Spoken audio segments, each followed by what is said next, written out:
की जय। अब जब ठाकुर जी चले गए, जब उसने पिटारे को नदी में प्रवाह कर दिया, अब उनकी हालत तो देखिए, जो राजकन्या थी उसकी हालत देखिए, उसका तो मतलब वो मानो उसको तो जीवित, अब उसके शरीर में तो प्राण ही निकले जा रहे हों बस। तो वो तो सोचे, अब जो घर वाले थे, ससुराल वाले थे, वो घबराए कहीं, और वो इस वजह से नहीं घबराए कि इसके प्राण चलते रहेंगे, अभी इस वजह से घबराए कि यदि इसके प्राण चले गए तो हम इनके घर वालों को क्या जवाब देंगे, अरे वो हमको क्या कहेंगे। अब उसने तो खाना पीना भी छोड़ दिया कि उसे तो भूख प्यास ही नहीं लगती ठाकुर जी के बिना। जब ठाकुर जी ही नहीं है उसके जीवन में, जब ठाकुर जी को भोग ही नहीं लगाए तो कैसे अरोगूं मैं। तो अब वो उसने खाना पीना जब छोड़ा तो उसका शरीर दुबला हो गया, कितने दिन हो गए उसने कुछ खाया नहीं मुख से। अब यहाँ ससुराल वाले घबराए, जैसे नानी बाई का चरित्र में आता है ना कि वो छाजो टूट पड़ेला हमारे ब्याह में बिगन पड़ेला। तो यहाँ नानी बाई को, सासू को छाजे की चिंता है, नानी बाई की चिंता नहीं है कि अगर वो गिर गए तो कोई बात नहीं, अगर छाजा टूट गया तो ब्याह में बिगन हो जाएगा। तो वैसे ही यहाँ पर भी अब इनकी जो सास ससुराल वाले, इनको ये चिंता है कि कहीं अगर ये मर गई तो हम इनके घर वालों को क्या कहेंगे, उनको क्या जवाब देंगे हम, अरे सब रिश्तेदार जो है वो हमें क्या कहेंगे, हमारे ऊपर वो थू थू करेंगे। तब सबने विचारा कब क्या करा जाए ऐसा कि जिससे ये पुनः ठीक हो जाए। तो अब जहाँ जिस जगह पे, जिस नदी के किनारे उसने वो पिटारा डाला था ना, तो वो वही राजकन्या रोती रोती रोती बिलखती हुई वही नदी के किनारे आई और ठाकुर जी को पुकारने लगी।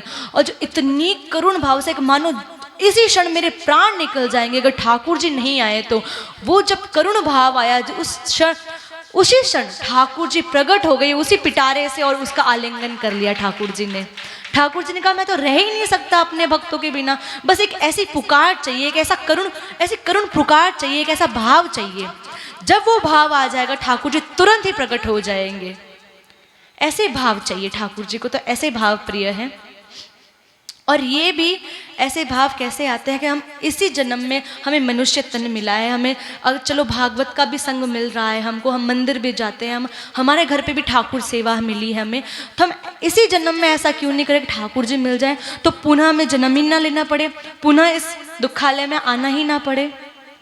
तो ऐसा एक दृष्टांत आता है भक्तमाल के अंदर कि एक कन्या थी, एक कन्या जो भी हरि भक्ता थी, जिसके घर पे साधु संत की सेवा ही उन्हें बचपन से मिली है। अब जब उसका ब्याह हुआ, जो उसके ससुराल वाले थे वो हरि के विमुख थे, उनके ससुराल में कोई हरि सेवा नहीं, कोई साधु संतों की सेवा नहीं, उल्टा कोई साधु संत आ जाए तो डांट फटकार कर उन्हें भगा दिया जाता था। ऐसे ही घर में उसका ब्याह हो गया। अब जब वो वहाँ गई तो जो उसके ससुर जी थे वो बड़े कंजूस सेठ थे, इतने कंजूस सेठ थे कि 1 रुपया भी पैसा दान में नहीं लगाते, कभी दान पुण्य कुछ नहीं करते। उल्टा कोई साधु आए तो डांट फटकार कर उनके भगा देते कि जाओ यहाँ से, तुम्हें कुछ नहीं मिलेगा। लेकिन धन संपत्ति बहुत थी उनके पास, जितनी धन संपत्ति थी उतने ही बड़े वो कंजूस थे। तो ऐसे ही उसने सोचा, जब उसका ब्याह हुआ उसके घर पे, तो उसने सोचा कि ऐसा क्या करूं कि इनके जीवन में भी परिवर्तन आए, ये भी साधु संतों की सेवा करें। क्योंकि ये भक्त है ना, भक्त का लक्षण होता है कि जैसा वो होता है, वो स्वयं जैसा है वैसा ही वो दूसरों को कर देगा, वैसा ही वो दूसरों को बना देता है। ये भक्त का लक्षण होता है। वो चाहता है कि साधु संतों की सेवा जो मैंने करी है, जैसा मैं हूँ, मैं वैसा ही दूसरों को बना दूँ। ठाकुर जी की सेवा यदि मुझे प्राप्त हो रही है तो दूसरों के जीवन में ठाकुर जी की सेवा आए और वो जल्दी से इस माया जाल से छूटकर ठाकुर जी को प्राप्त करें, वो समझ सके, सहज भाव से समझ सके।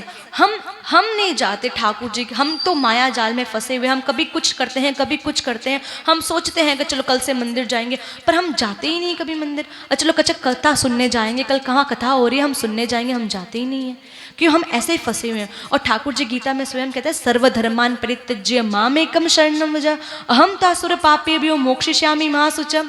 तो तुम मेरी शरण में तो आओ, फिर तो सारा काम मेरा है, तुम बस एक बार मेरी शरण में तो आओ। पर हम तो वह भी नहीं करते, हम जाते ही नहीं हैं।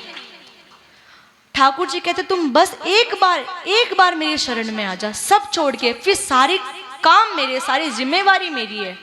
पर हम भरोसा ही नहीं करते।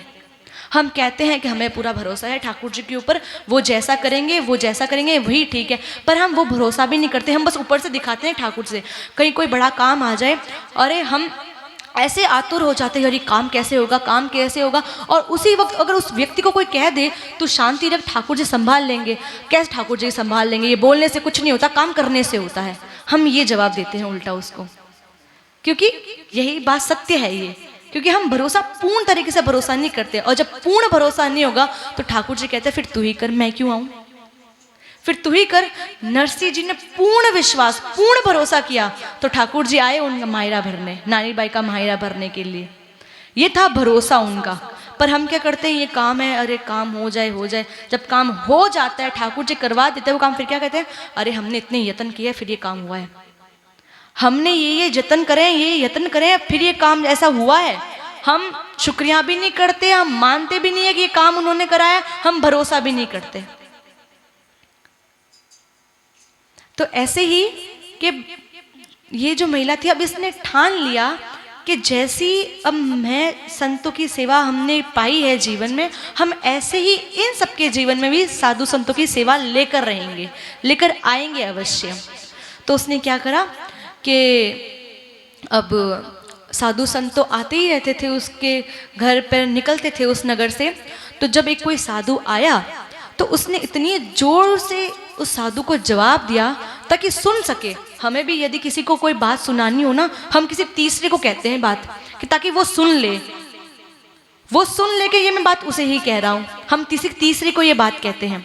तो उसने क्या किया, बड़ी जोर से कहा कि महात्मा जी आप तो यहाँ से चले जाइए, हम तो बासा कुसा खाते हैं, हमारे घर में तो बासा कुसा बनता है, हम तो हमारे घर पे जो भोग लगता है ना, हम बासा कुसा खाते हैं, कुछ नया तो हमारे घर में बनता ही नहीं है, ताज़ी रोटी हमारे घर में बनती नहीं है, बासी रोटी खाते हैं, क्या आप पाएंगे बासी रोटी। जब इतना जोर से कहा तो साधु चले गए वहाँ से, कि नहीं कह के चले गए। अब जब ये बात उसके सास ससुर ने सुनी तो कहा ये बहू क्या बोल रही है, अरे ये बेटी कैसी बातें कर रही है, बासा कुसा, घर में तो रोज नए व्यंजन बनते हैं, और इतने व्यंजन घर में बनते हैं कि जिसकी बात ना पूछो। तो अब इन्होंने कहा कि कैसे, अब बात भी कैसे करें, नई नवेली दुल्हन है।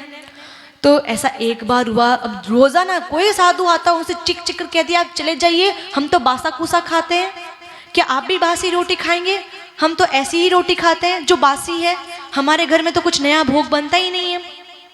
तो एक बार सोचा कि अब इसको समझाया जाए। तो उससे पूछा कि बेटी तुम ऐसा क्यों कहती हो, हम तो रोज नया व्यंजन पाते हैं और इतने तरीके के व्यंजन हमारे घर में बनते हैं। तो उसने कहा कि पिताजी, जो ससुर जी थे, उनसे कहा कि पिताजी आपके जो पिछले जन्म के कोई पुण्य रहे होंगे ना, इसलिए आपको इस जन्म में इतनी धन संपत्ति मिली है। वो पिछले जन्म के कोई पुण्य से आपको ऐसा जीवन मिला है कि आपके घर में कोई कमी नहीं है। लेकिन जब आप इस जन्म के अंदर साधु सेवा करोगे नहीं, दान पुण्य करोगे नहीं, तो अर्जित क्या करोगे, ये तो पिछला कमाया हुआ है सारा, जो इस जन्म में आप भोग रहे हैं। तो ये जो अन्न बन रहा है ये भी बासा कुसा ही हुआ ना। अगर यदि इस जन्म के अंदर आप कोई पुण्य करो, कोई धन जो भी है वो संतों की सेवा करो, तो नया कमाओ आप धन। अब आप नया कमा ही नहीं रहे हो तो ये तो सब बासा कुसा ही खा रहे हो, आप पिछले जन्म के कर्मों का भोग ले रहे हो जो बासा कुसा है, इसमें नया तो कुछ है नहीं, नवीन तो कुछ है नहीं। तब ससुर ने ये बात समझ ली कि अच्छा ये ऐसा चाहती है। तो ससुर जी ने कहा कि ठीक है बेटी, अब मैं अन्न धन का जो भंडारा है, अन्न क्षेत्र खोल दूंगा भक्तों के लिए। तो ससुर जी ने ऐसा ठाना कि चलो अब अन्न क्षेत्र खोला जाए, जो भी साधु संत आएंगे, हरि के भक्त आएंगे, उनके लिए क्षेत्र खोला जाए, जो भी आए प्रसादी पावे और फिर आगे जाए यहाँ से। तो ऐसा ही किया उन्होंने। अब वो नित्य आते बहू के पास और कहते बेटी इतना आनंद आ रहा है भक्तों की सेवा में, तुम पूछो मत। एक दिन उस कन्या के मन में आई कि हमारे भंडारे के अंदर अन्न कैसा आता है, वो मुझे भी देखना है, पाना है मुझे भी, क्योंकि हम भी संतों की उच्चिष्ट अति पाते हैं तो हमारी बुद्धि मति शुद्ध होती है हमारी। संतों का झूठा खाने से, भक्तों का झूठा खाने से हमारी मति शुद्ध होती है। तो उसके मन में ऐसा भाव आया, तो उसने किसी अपने दास से कहा कि नौकर से कहा, कहलवाया कि चलो तुम बताओ अपने जो अन्न क्षेत्र लगा हुआ है उसमें अन्न कैसा आता है, हमें भी दिखाओ जरा, हम भी देखें। तो उसने क्या देखा कि जो पूरे शहर के अंदर सबसे सड़ा गला जो आटा अन्न जो था वो उनके क्षेत्र में आता, अन्न क्षेत्र में। अब ससुर जी तो बड़ी छाटते उनके सामने कि बड़ा आनंद आ रहा है इस भंडारे वगैरह से। तो उसने कहा अब इनको भली भांति समझाना पड़ेगा। तो उसने कहा कि ये जो आटा आया है, दाल आई है, ये ले आओ तुम घर पे, आज तो इसी से खाना बनेगा घर पे। अब उन्होंने लाकर दे दिया। अब वो सड़े गले आटे की रोटी, सड़े गले दाल बनवाई उसने। और जब भोजन का समय आया, भोग का समय आया, तो जब सब बैठे साथ में भोजन पाने के लिए, तो उसने वही परोसा, सभी व्यंजन जो बने थे उनके साथ साथ वो सड़ी गली आटे जो मोटी काली रोटी थी वो परोस दी साथ में, वो दाल जो थी वो परोस दी साथ में। अब ससुर जी ने सोचा कि ये आज मुझे ऐसा लगता है कि बेटी ने कोई नया व्यंजन बनाया है, तो सबसे पहले मुझे इसे ही लेना चाहिए, इसे ही चखना चाहिए सबसे पहले।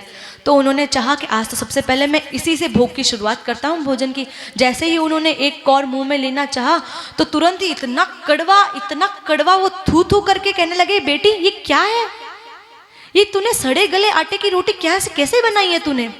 तो कहने लगे, पिताजी जैसा हम इस जन्म में लोगों को पवाते हैं ना,